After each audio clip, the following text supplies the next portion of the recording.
Welcome to For Good Measure, an interview series celebrating diverse composers and other creative artists, sponsored by a grant from the California Arts Council. I'm Nanette McGuinness, Artistic Executive Director of Ensemble for these times. In this week's episode, we continue our Da Capo Conversations, a mini-series where we'll be giving familiar segments a topical twist. Today we revisit Brice Smith's and Zanaida Robles' perspectives on their musical journey and background. Here's what Brice Smith had to say. I have a Bachelor of Music with majors in flute performance, violin performance, and German language. I received my master's in flute performance and chamber music from the University of Michigan, performer diploma from Indiana University, and my doctorate in flute performance and pedagogy from the University of Colorado Boulder. In high school, my passions centered around maintaining proficiency of the German language, in addition to advanced studies in flute and violin performance.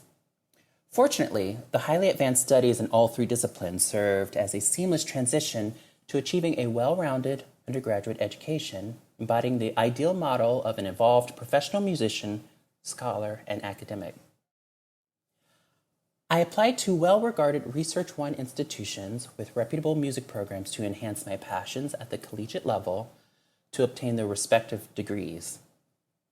The University of Arkansas provided a structured curriculum that allowed me to receive excellent instruction in all three disciplines in a 4 to 5 year time frame while preparing to be an excellent and well-rounded candidate for a graduate school program. Admittedly, the coursework and demands of my degrees were challenging. My success solely relied on time management, balancing day-to-day practices, assignments, labs, rehearsals, among other responsibilities. Thankfully, I sculpted a balanced social life and prioritized health and wellness through the people that I met during my studies. Specifically, many of my friends were music majors, some whom also participated in the symphony orchestra, Wind Symphony, and Razorback Marching Band. During my graduate studies, I enjoyed the ability to further cultivate a sense of collegiality with friends and faculty. Additionally, my passion for music education, curiosity, and creativity shaped my sense of personal agency. I would like to thank my family, close friends, and the phenomenal faculty from each of my collegiate institutions whom influenced my sense of personal autonomy. Here's what Zanaida Robles had to say. I just have always sort of identified as a musician, even from the time I was as early as 8 years old. I tell the story often how on television or somewhere in some church, or I don't know, I heard someone being referred to as a doctor of music. And as soon as I realized you could be a doctor of music, I was like, that's me. That's what I'm going to be. It took a while to get there, but I didn't know if I was going to be, I like to make up songs on the piano. So I was like, I could play piano, I could be a singer, I wanted to do all kinds of different things. I liked to write little songs. But I didn't care what I was, what my instrument was going to be. I was like, but whatever it is, I'm a musician. That is who I am. And that's really great. Always known. And so I've always been in music lessons and doing music throughout school. And I just can't get enough of, I still can't get enough of music. I just really like music. I did most of my classical training in piano when I was young. I took piano lessons for maybe 8 years. Nice. I played flute in my middle school band. I was first chair. I played. There was a very brief moment where I played accordion, but I like to point that out because I think it's interesting. And I liked the accordion, but it wasn't a piano, so I was like, I don't want to play this. I want to play piano, right? Like, why would you give me an accordion? I don't know.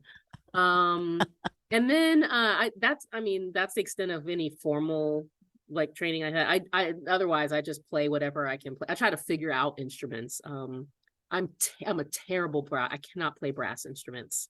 But I'll fool around with strings, and I can play a few chords on the guitar, and I love percussion. I collect djembe drums, and I have an assortment of different percussion at home. So I try.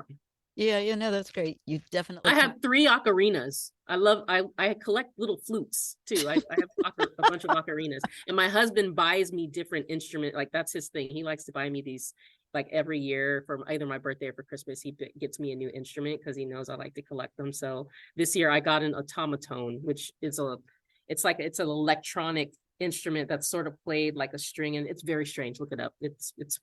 I have a lot of strange things. Thank you for listening to For Good Measure's Da Capo Conversations, and a special thank you to our guests for joining us today. If you enjoyed this episode, please subscribe to our podcast by clicking on the subscribe button, and support us by sharing it with your friends, posting about it on social media, and leaving us a rating and a review. To learn more about E4TT, our concert season online and in the Bay Area, or to make a tax-deductible donation, please visit us at www.e4tt.org. This podcast is made possible in part by a grant from the California Arts Council and generous donors like you.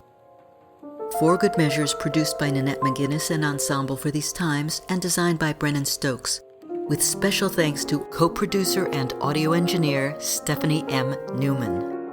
Remember to keep supporting equity in the arts and tune in next week for Good Measure.